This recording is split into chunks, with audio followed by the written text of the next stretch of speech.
On this, a most historic day, you can feel the hope and the excitement in the air. The 20th of January will go down in history as the... Oh, Tom, it looks like the President is about to begin. My fellow Americans, I stand before you today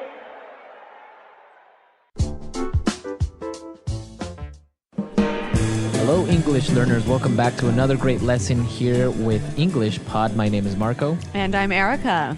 And today we're bringing you an upper intermediate lesson. A special lesson about the new president. Right. It's been a hot topic in the U.S. The new president-elect, President Obama. Yes. So today we're bringing you something that you might see at his inaugural address. That's true. So, Marco, can you explain this word inaugural address? The inaugural address is the first speech the president gives at the ceremony when he is officially president. Okay. All right. So Right. It's his first presidential speech. Exactly. Great. So let's take a look at some other words that we're going to find in the dialogue today in Vocabulary Preview. Vocabulary Preview. All right. On Vocabulary Preview today, we have two words. The first one is swear in. Swear in. Swear in. Swear in. We'll see this word in its past tense in the dialogue, right? Sworn in. Sworn in. So it means... So to swear someone in is to officially give that person a very important position, Right. usually in government. Yeah. And our second word is oath. Oath.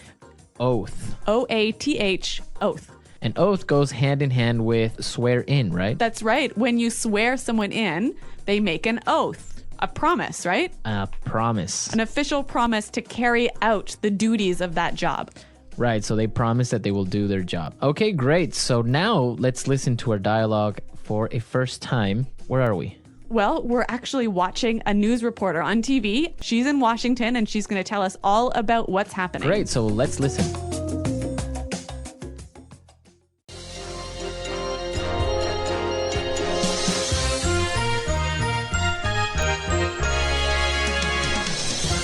This is Madeline Wright for BCC News, reporting live from Washington, D.C., where very shortly the new president will deliver his inaugural address.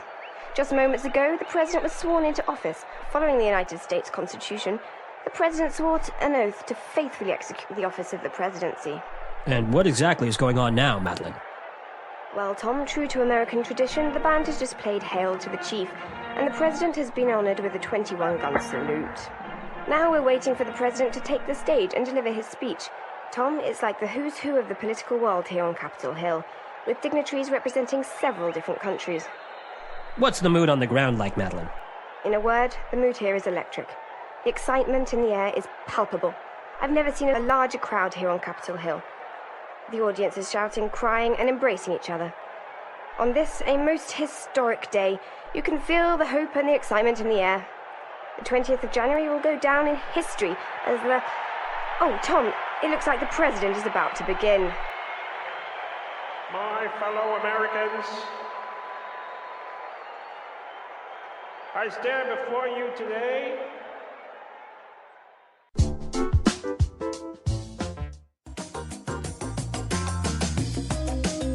Okay, some technical problems at the inaugural address. Yeah, I certainly hope this doesn't happen. Well, if it does, you heard it first at EnglishPod. Predictors of the future here. Okay, let's take a look at language takeaway. Language takeaway. On language takeaway today, we're bringing you four words. The first word is deliver. Deliver. Deliver.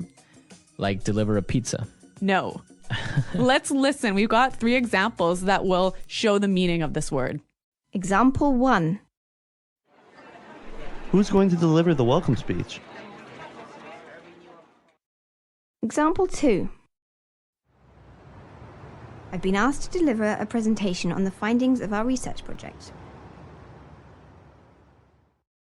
Example 3. Dr. Rosen is delivering a lecture on macroeconomics. Okay, so deliver a speech. Say a speech. To say a speech. Yeah, So you wouldn't say a speech, you would say deliver a speech. exactly. Okay. Okay, our second word for language takeaway, the who's who. The who's who. The who's who. So this is a funny expression, hey? It's kind of weird. The who's who is the important people in a particular field, right? Right. So, for example, there was a party last night and the who's who of the film industry was there. Whoa, so all the important stars And directors yeah. and all that stuff. Okay. You could also say the funeral was like a who's who of the political world. Okay, so all the important political figures were at this funeral. Exactly. Let's move to our third word. Dignitaries. Dignitaries. Dignitaries. Dignitaries. Okay, we have some great examples so you can understand what this word means. So let's listen. Example 1. Several important dignitaries were present at the opening ceremony, including the President of Brazil, the King of Spain, and the Pope. Example 2. There are going to be a lot of foreign dignitaries at the dinner. So basically, we can understand that dignitaries are really important people, right? Right. Important political or religious figures. I see. All right. Now our last word for language takeaway, palpable. Palpable. Palpable. Palpable.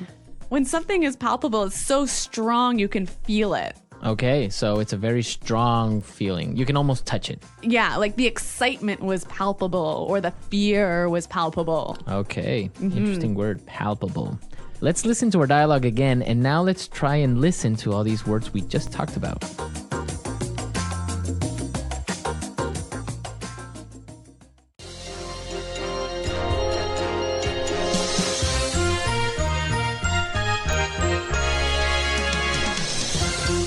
Madeline Wright for BCC News, reporting live from Washington, D.C., where very shortly the new president will deliver his inaugural address. Just moments ago, the president was sworn into office. Following the United States Constitution, the president swore an oath to faithfully execute the office of the presidency. And what exactly is going on now, Madeline? Well, Tom, true to American tradition, the band has just played Hail to the Chief, and the president has been honored with a 21-gun salute. Now we're waiting for the president to take the stage and deliver his speech. Tom, it's like the who's who of the political world here on Capitol Hill, with dignitaries representing several different countries. What's the mood on the ground like, Madeline? In a word, the mood here is electric. The excitement in the air is palpable. I've never seen a larger crowd here on Capitol Hill. The audience is shouting, crying, and embracing each other. On this, a most historic day, you can feel the hope and the excitement in the air. The 20th of January will go down in history as the... Oh, Tom, it looks like the president is about to begin. My fellow Americans, I stand before you today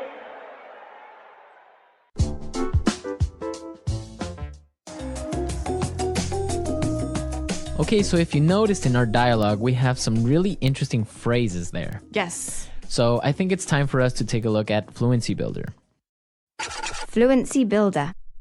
On Fluency Builder today, we're going to be looking at 3 phrases that are very interesting because we can change them a little bit and form different patterns. Yeah, so the first phrase we have is in a word. In a word. In a word. In a word. We use this expression when we want to describe something in one word. Right. Pretty simple, hey? It's really simple. Let's look at the pattern. We've got examples of how you could use this phrase. Example 1. In a word, the situation is serious. Example 2. What's it like there? In a word, it's amazing.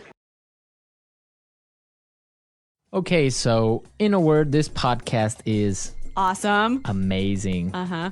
Okay. Okay, let's look at our second phrase today. Go down in history. Go down in history. Go down in history. So this is a really common phrase. I'm sure you guys have heard it. Yeah, basically something that is really important that everyone will remember for a very long time. Let's look at this pattern with a few examples. Example 1. This is going to go down in history as the worst disaster the world has ever seen. Example 2. He'll go down in history as the best president we've ever had.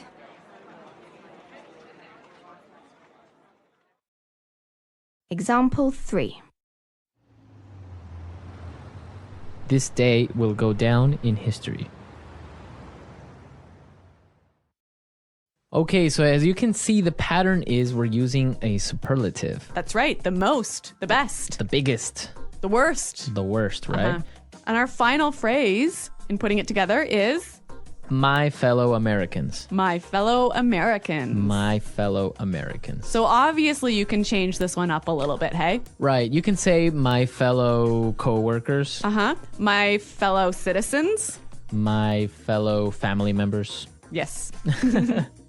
So basically fellow just means like dear Yeah. in some way, Similar. similar. Yeah. So we looked at some great vocabulary and phrases, and now let's talk a little bit about these American traditions when electing a new president. Yes. Today in the studio we have JP who's joining us, Hi, everyone. Hey, JP. and he's going to be talking to us about these traditions. Oh, I am. Okay. Yeah. What are we going to talk about? 21 gun salute, what's that all about? The 21 gun salute is the military salute where they say, and now we will have the 21 gun salute. So 21 soldiers with their rifles, they go, hur, hur, hur, and they all shoot them off at the same time. And I don't know why. Oh, I think it's a sign of respect, hey? Yeah. Weird respect though. Well, shooting I think in guns. Europe they would do a cannon or something. Oh. Right. One cannon right. salute? No, well, just cannons. Maybe just one cannon. Maybe our European listeners know the answer to Maybe. this. Okay, and what about this song Hail to the Chief? Do you know anything about that? I do not know anything about it, except that it's a march, and I think it's Sousa. I think John Philip Sousa wrote it. And whenever the president walks into a room, they play that song. Really? Yes, and I played it once for President Bush, the first one. I was a drummer. You and, did? And my marching band had to play that song for him. Oh my God, Wow. JP, you're like famous. Yeah, this was back in like 1986 or something. Was that even an election year? 88? I don't know. Well, you did play for the president, so you That's know. pretty cool. Yeah. So, JP, do you have any other sort of traditional things that happen when the president becomes the president?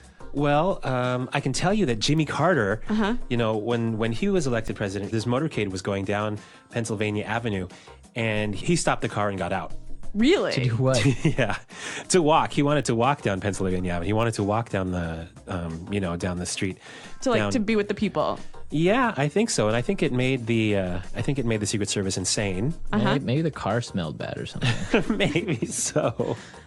I think that is my memory of it. I might be confusing with The West Wing, but I'm not sure. Too much TV. Yeah, maybe. But when the president walks, it's a big deal. So, JP, do you do anything special for the inauguration ceremony? You know, I always take the day off to watch. You do? I love watching it. I love, I love the swearing in ceremony, the ritual of it, the speech. All right, everyone, we're out of time. I hope you enjoyed this political lesson. And I hope you have a happy inauguration day. Happy inauguration day, everyone. Yeah. Okay. All right, great. We're definitely going to take the day off to watch it with JP. And hopefully you guys can too. Well, thanks for listening, everyone. And until next time, goodbye. Bye.